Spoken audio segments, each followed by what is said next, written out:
Welcome to Saddle Up Live, a transformative podcast tailored for women aged 40 and beyond, where courage, God's grace, and a touch of sass are the driving forces behind conquering life's challenges. Join me, Lisa Koski, as I take you on a captivating ride through the multifaceted aspects of womanhood in this vibrant stage of life. Covering everything from my journey through breast cancer, the intricacies of marriage, and the joys of motherhood, to the exciting adventures of grandparenting. Together, we will uncover actionable strategies for personal and professional development, providing you with the tools and inspiration needed to blaze new trails and seize every opportunity that comes your way, no matter what your age or stage.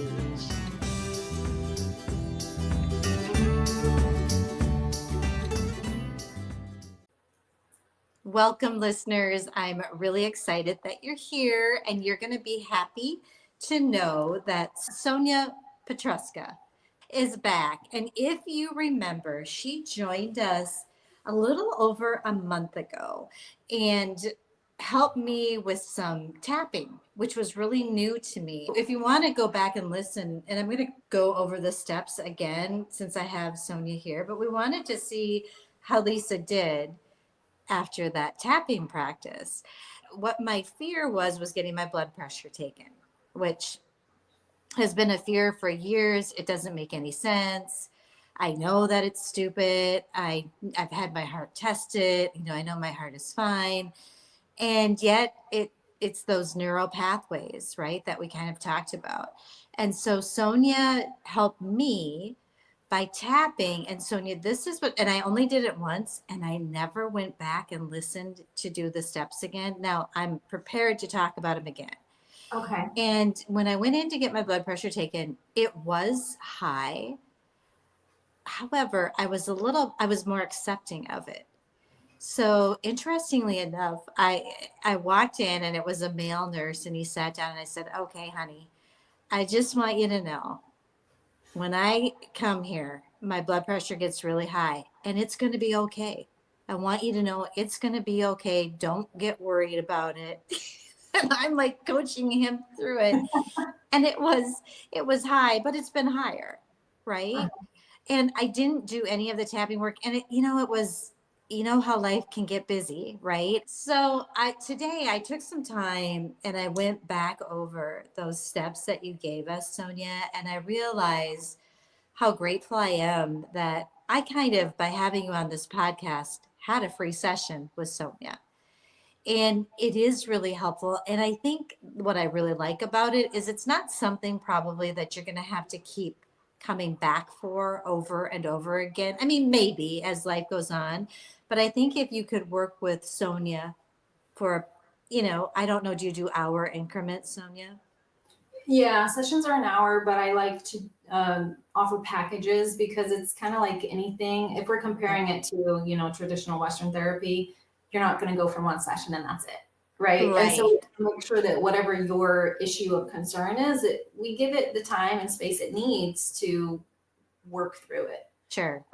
But which I understand because as I said, I had my one session. Now I get to have you back again to talk through it. But I thought what was really interesting is while I was kind of re-listening to what you walked me through with the tapping, a big part of it is to recognize what you're feeling. So if there's something that you're afraid of, like me with my blood pressure, you had me talk about how that felt. And I said, afraid something was going to be wrong. And this is what I do when I coach people on their mindset. You said, where is it? So you're connecting it to your body, right? And so is this something that we're always going to do? Is this kind of a step in the process? So say I'm a little bit afraid of a horse that I have who's huge. So I think about that horse, because I think I talked to you about this before. And I think about how I feel, and I really, really delve in. And if anyone wants a feelings wheel, it's in my resource page. Just go grab it. Because get real specific. And I think even like, is it hot or cold? Is it because you used what I told you as Yes. you walked me through the tapping? Do you want to talk a little bit about how that helps you heal through this process, getting getting to know what those feelings really are? Yeah, of course. When do I not want to talk about that? um, I want to rewind just a tiny bit and just mention briefly about your I guess the white coat syndrome, or I Yeah. guess that's what you call it. Yeah. Yes. Um, the piece that you mentioned about accepting that the number was high, that in itself is huge, because ultimately, yes, it's about the emotions. It's about accepting what's going on for us and how it's feeling in that moment, because the emotion will pass. It's not going to stay with us forever. But when we are resisting it, there's that saying, what we resist Yeah. persists. So that holds true. And so when we're able to acknowledge the emotions, if we want to imagine it as actually, the movies Inside Out are a perfect Yeah. example of this, right? Like, think of your emotions as little people, or who live inside you, right? Yes. And they want to be acknowledged. So when they're acting up, that is a sign they need some attention, they need some acknowledgement. And so when we do the tapping, yes, we want to voice what's coming up. So for the example of fear, or what, I'm sorry, what was the one that you mentioned before? Was it, you The mentioned about your horse? Yeah, fear. Oh, this horse that I have is just huge and ginormous and big, and I get scared. Okay, so if you're feeling scared, yeah, we're going to voice that. If there's something else going on, so maybe you have this fear about being around the giant horse, maybe there's some resistance of even approaching. There could be different emotions that come up, and that's normal, for one, because as humans, we're multifaceted. We can have different emotions at the same time. That's part of the beauty of us as beings. And so in that instance, we would want to determine which of these emotions feels the biggest, if there is one that is more prominent, and then Okay. that's what we'll focus on first. And Which like you feels, said, um, finding out or noticing where you feel it in your body is also really important, because again, the mind body connection. Some people have a lot of trouble feeling what's going on in here because we stay up here. That's where it's quote unquote safe and more comfortable, which again, totally normal. But even if it's not the emotion per se, maybe you're like, oh, well, my shoulder has been kind of achy or tight or stiff for like, I don't know, a month. I don't think it's related, but that's what I'm feeling. That's fine. Maybe it's related, maybe it's not, but it's not going to hurt anything from including that, because the chances are there is a connection. I And we love that. So you're talking about including physical Yes, pain as well. I didn't yeah, know that. absolutely. Because sometimes our emotions do manifest physically. Yeah. And I, when I say this, I think of a client who she was going through a hardship. And so when we were gathering the information of kind of the language we were going to use in our tapping round, we got to the point of getting curious about what she was feeling physically, any sensations. And this was a very vivid description, and I think I will remember it forever. She's like, it feels like there's a pitchfork in my chest that someone is raking up and down. Oh my gosh. Like, I think it's a very good illustration. You know what you're feeling, Yeah. but it can be anything. There can be colors, there can be textures. We're not restricted here, because if it's something that comes up for you in your mind's eye and your imagination, we can use it. There's basically anything goes. Yeah. Well, and what I like too, Sonia, is as I'm thinking about this and about the blood pressure. So I tend to like kind of laugh it off, right? But it does bug me. Like I want to go and get a good reading. I want to go and get a real reading. I want it to be like it is at home. And I think that I blow it off because I go, well, that's a stupid feeling. I don't accept it. And I know there's more work to be done there because I know you've talked about, and that's another reason why it's good to work with someone, really digging down into what that core is that's causing that, I think would help. I mean, that is the journey. I am just on this journey to get those neurons going, new neural pathways. Yes. Because even though we know how dumb it is and how it doesn't make any sense, if it's something that we've done over and over again and we don't understand why, it keeps happening. Mm-hmm. And so if we were gonna, so I've done like core wounds work. So if you were going to work with me further on this blood pressure, what would you be looking at in addition to me doing the tapping? And we can talk through, you know, what it looked like when you did it with me. Sure. But what would you do in addition to that to dive deeper? Say, this is our second session. I'm coming back and I'm telling you that I felt the acceptance of it. Now what? Yeah. So, I mean, we would start with what is present in that moment. So, like, yeah, you're acknowledging the acceptance. We both know, especially given our dialogue so far, that's not the only thing that's there. Mm-hmm.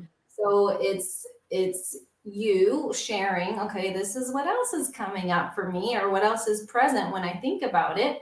And we just start with where you are. Okay. Ideally, I mean, just like thinking ahead, what I would be curious about is maybe when was your earliest memory of this happening? Mm-hmm. What was that situation? And maybe going into that, seeing what comes up.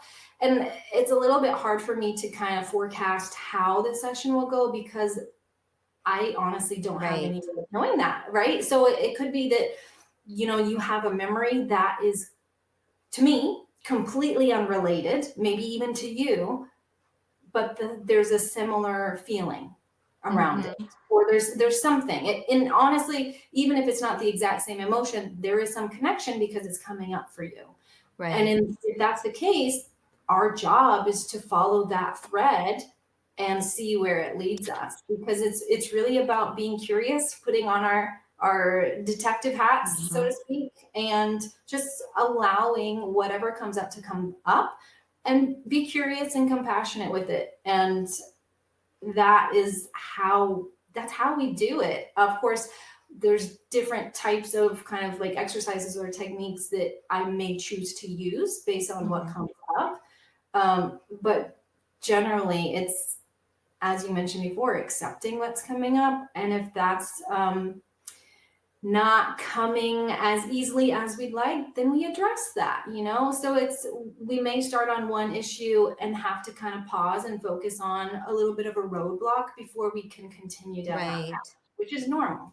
Yep. I love that you said follow that thread. And in my mind, as you were talking about that, I kind of was. And, I always thought the reason I had it was because this nurse reacted so crazy when I was in college, like, your blood pressure's so high. And she freaked out about it. And then, of course, I freaked out.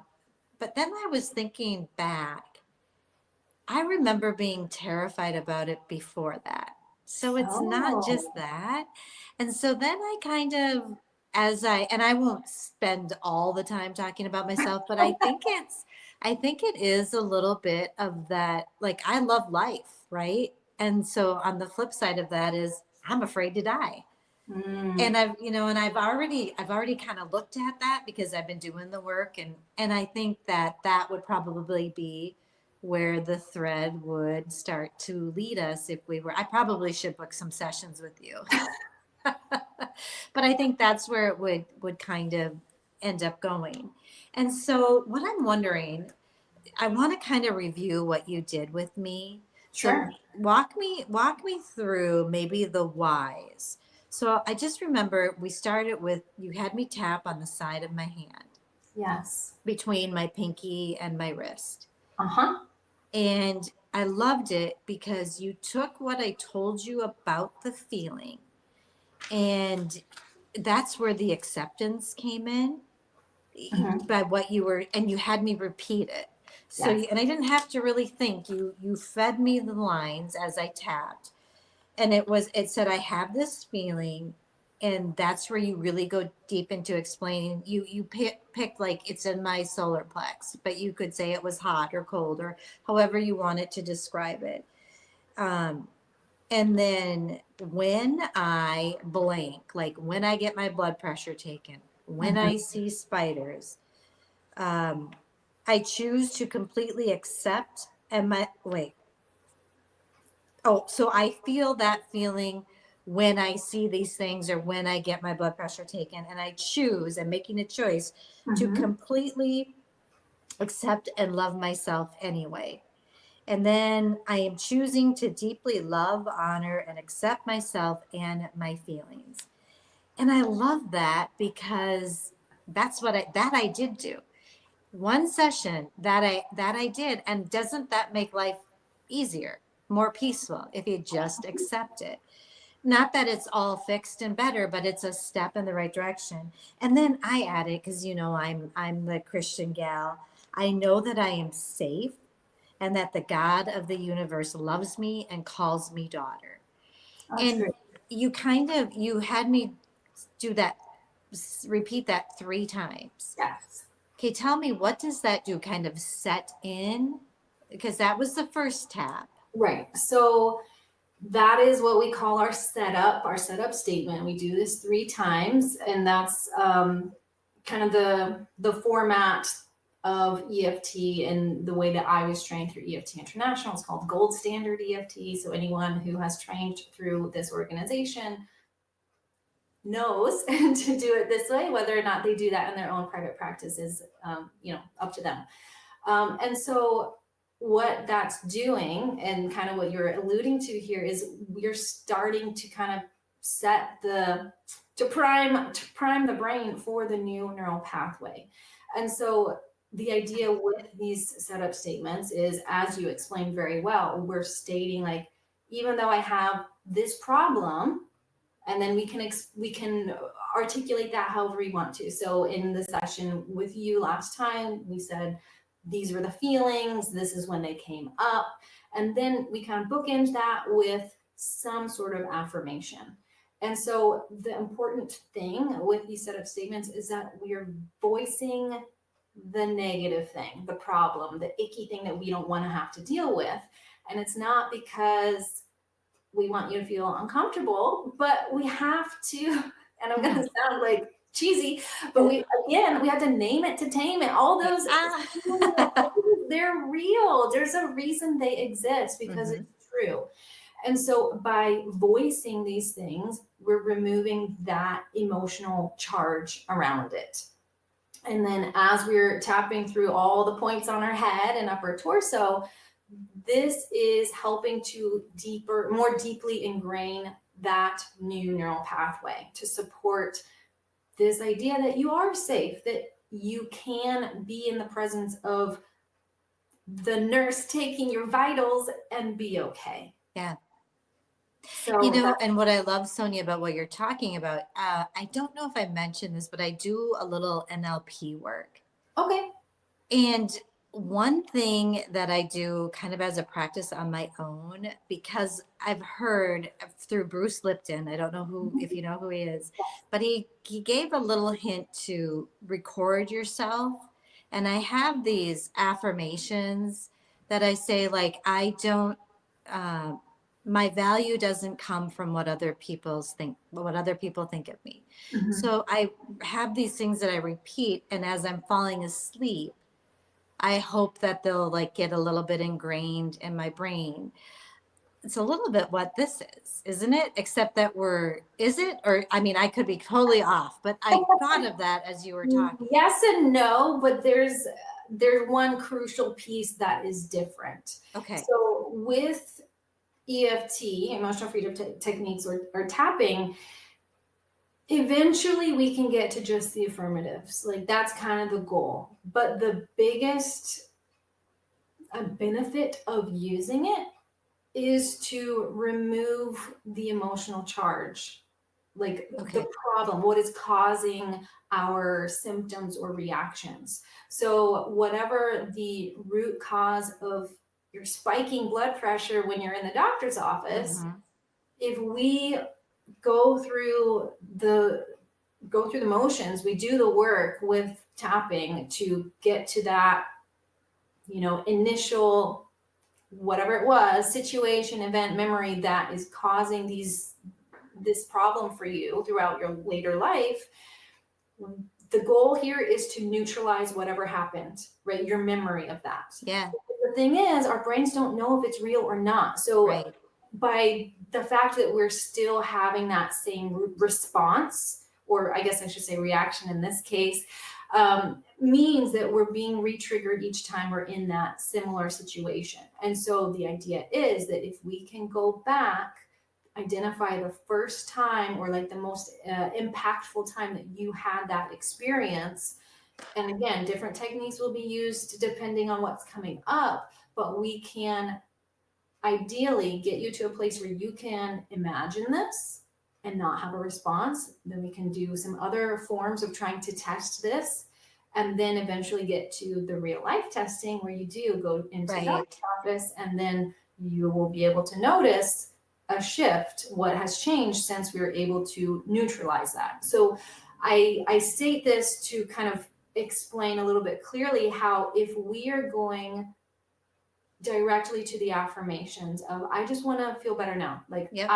I'm going to make myself think that I'm okay when I go into the doctor's office, even though my body doesn't believe it. That's not going to work. So it's Right. like we're trying to jump over like a hurdle, or there's a gap that we're trying to jump over and we're not quite able to clear it yet because there's something that needs healing. And Mhm. so that's why I think some people may have trouble with affirmations because there's a block.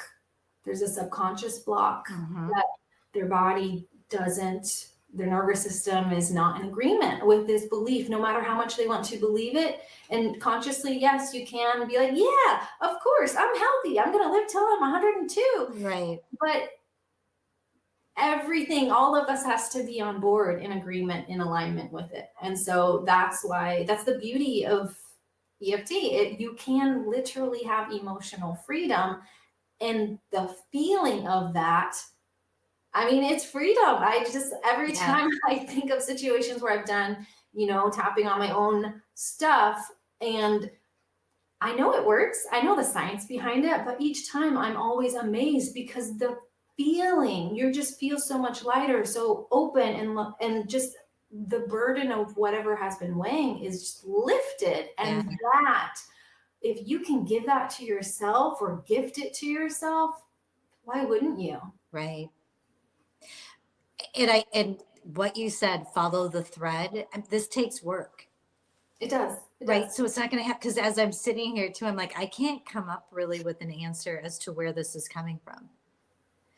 So for like my homework, where would you have me, how would you have me figure this out? Like where, like journaling, what do I do to figure out what is the real reason that this is happening? Yeah. Okay. First, I'm really excited by this question. To be honest. So, I mean, if you're into journaling, that's a great place to start. Okay. And I would suggest actually to just take some time and think about other times in your life, i.e., earlier life, if possible, where you felt this same emotion before, right? So it doesn't have to be even remotely the same kind of situation, but Okay. where the emotion came up. And a lot of things, not everything, of course, but a lot of things are rooted in childhood experiences. Mm-hmm. And again, because if we were to talk about it right now, it might just seem like, well, how could that be related? That they have nothing to do with each other. But the brain doesn't know that. So a little bit of, and you probably know this already, but a little bit of the neuroscience behind it is our brains, like memories are not like movie reels in our heads. It's chemicals. It's the release of chemicals connecting to neuron receptors, right? And so when we have an emotion, it's just chemicals being released in our brains. That's why we can have a similar experience, or we can have an experience with a similar feeling, a similar emotion that is now linked in our brains because of the chemical reaction. And so it's the idea, and again, like I'm bringing out all the cheesy phrases, but what fires together, wires together. Of course, that's more along, you know, the science field, but that is also true when we are kind of focusing on these feelings that we may designate as bad or uncomfortable. When that is where our focus is, those are activated. And so again, it seems kind of counterintuitive, but with the tapping, yeah, we do focus on that. But because of the way tapping works, because it is working to support our nervous systems and turn down, like physically turns down our stress response, that means that that's how we remove that emotional charge, we remove that kind of like jump scare factor, so that we don't have to keep experiencing that in the presence of whatever is, you know, activating us. Yep. And okay, so I feel like when you talked about, tell me if this is correct, when you were talking about it's a chemical thing in your brain, and I didn't know that. You're teaching me all of this. What I thought about was, I think it's a feeling of out of control, or I have no control to save, like, and that's what it feels like when you go in. I can't control. I can, you know, I can control my weight, kind of. I can control how I breathe. I can control some things, but I can't control what that blood pressure cuff's going to do. And it drives me batty. Yeah. And so now I need to go back to, when was the first memory of feeling that, right? Yeah. Yeah. So I would say, just, you know, to kind of cover the bases, like think back as far as you can to come up with a couple of memories, because maybe, I mean, we'll say generally it's the earliest one, but sometimes we will start with whatever feels like the biggest, the most intense. Gotcha. So, you know, it's kind of either or there. And just giving a little bit of thought. Obviously, don't stress yourself out about it. If nothing's coming up, that's okay. There are ways to navigate that. It's just a starting point of what you might be looking for. And sometimes, you know, other things may surface. And if that's the case, the other memories that, again, seem unrelated, maybe it's a different feeling, but if it's coming up in your mind, it may be worth looking into. Yeah, I love that. I'm going to do that. Okay, Sonia, I've had you here. Will you come back again? I'd love to. Because I think this is so good. And I mean, I just want to help people. And I feel like if they could, you're so knowledgeable. And I love how you present this stuff. I like working with you. And I feel like you would be so great for my listeners. And so I want you to say how they can connect with you. And we're going to have that in the show notes. And I'm going to do a little newsletter on it. But what I want to also know, you had mentioned you're doing something. It'll be this week. What, the week that this comes out? What is that you have a webinar? Yes, I have a workshop, an online workshop. It's on the 21st, March 21st, 3 p.m. Central Time. And so just very briefly, this, the title, I think I'm going to get it right, is Nice Try, Trolls. So your online events from Zoom bombers. So I learned from personal experience last month that if you are hosting online events through Eventbrite, any platform really that is using Zoom as the video communication means. And I did a free event because I thought, let me give back. Now I'm, you know, second guessing if that's something I want to do. However, I learned that it is apparently a cool thing to do with some youths these days, to join these free events and just disrupt them, just cause chaos for fun, for pranks. And it was kind of ironic that this happened in my previous workshop, because that was focused on emotional regulation for work and life. Yeah. So they kind of proved my point, because although, yes, it was disruptive, it was unexpected, I personally feel very proud of how I handled it, because I was able to remain regulated and navigate as best as I could. And at the end, yeah, I was not pleased that it happened, but I was really proud with how I handled myself and how I tried to take care of the real participants. So being able to have that level of confidence and calm amid chaos, they proved the point. So anyway, now because that happened, I'm trying to turn it around for a learning opportunity for other folks. I am charging a very small fee, mainly to deter trolls, right? If they have to pay, are they going to join? Probably not.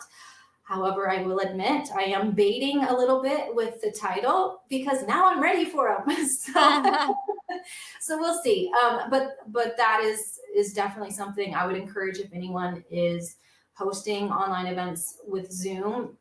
Knowing how to have your settings adjusted properly and things to look for to better be able to identify if this person who's trying to join is supposed to be there or not. I think it's going to be really helpful. So I'm really, really excited to share this with folks. And there you go again, going through something hard and then sharing it with others. That's what I love about you. So that sounds like a great one. And I'm going to have to look and see if I could actually do that, because I do, now and again, do things over Zoom. So I so appreciate that. And the other thing that I didn't get to talk about, and we're over time, that I want to talk about next time, I want to get a little free coaching again, but I also want to talk about just like in the moment when you were on that Zoom call, you had to, I might not have time to go do all this tapping stuff. I want to talk to you about in the moment how you handle that. And so let's save that for the next one. Perfect. Sounds great. Sonia, thank you so much for being here. Thank you. This is fun. Take good care.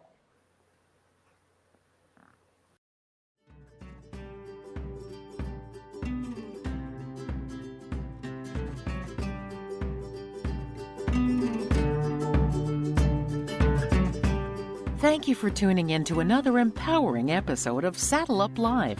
As we conclude this exhilarating journey together, don't forget to subscribe, share your thoughts, and become a valued member of our vibrant community. Because, as always, every woman deserves to thrive, flourish, and live her best life. Until the next time, saddle up and keep conquering those trails.